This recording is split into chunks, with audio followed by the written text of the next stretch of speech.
Hello les gars, John Bogart de nouveau pour vous aujourd'hui. Bien, ça fait plaisir de vous revoir, j'espère que ça vous fait plaisir aussi. Écoutez, aujourd'hui, je vais vous donner une petite page d'histoire qui est en lien quand même avec les événements que nous vivons.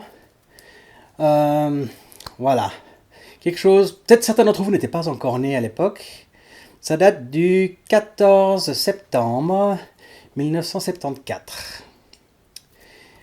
Dans le sud de la France, il y a eu un crash d'un avion. Euh,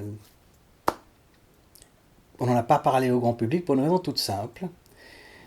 C'est que cet avion n'était jamais censé avoir décollé.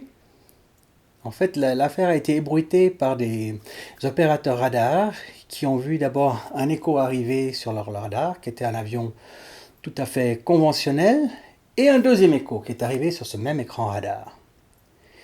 Et bizarrement, tout d'un coup, un des échos a disparu. Donc, logiquement, un crash. L'avion s'écrase. Et vraisemblablement, comme l'écho était assez grand, ça devait être normalement un avion de ligne. Non répertorié, mais vraisemblablement avec du monde d'abord. On ne sait pas trop ce qui s'est passé. Bien sûr, le lieu du crash a été repéré.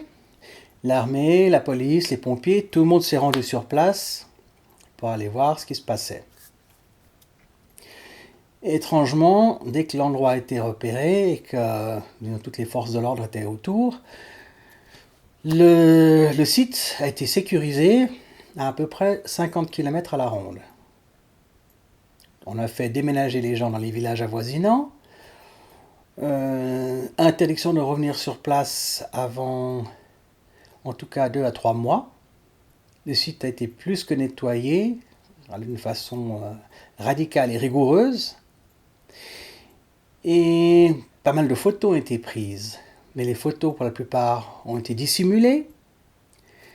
Sauf quelques-unes qui sont arrivées dans les bureaux d'un journaliste qui nous a apporté donc, ces photos, qui sont très intéressantes.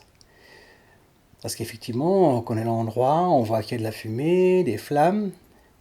Mais ce qui ne colle pas dans l'histoire, c'est que l'appareil qui s'est écrasé n'est pas un avion de ligne. Cet appareil est autre chose. Et cette autre chose qui s'est écrasée à cette époque-là ressemble étrangement à ces machines qui sillonnent notre ciel actuellement, qui sont pour l'instant dans l'existence et rejetées par tous les États du monde. Mais il semblerait qu'il y a quelque chose qui se passe à derrière.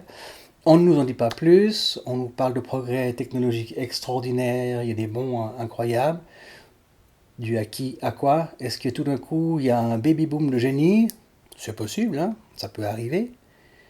Mais il n'empêche que ces photos sont arrivées et que voilà, je ne peux pas vous les montrer ici à l'écran. Ce serait un peu risqué, mais le fait est que l'appareil qui s'est écrasé cette année-là n'était pas un avion de ligne, mais autre chose. Beaucoup de questions restent en suspens.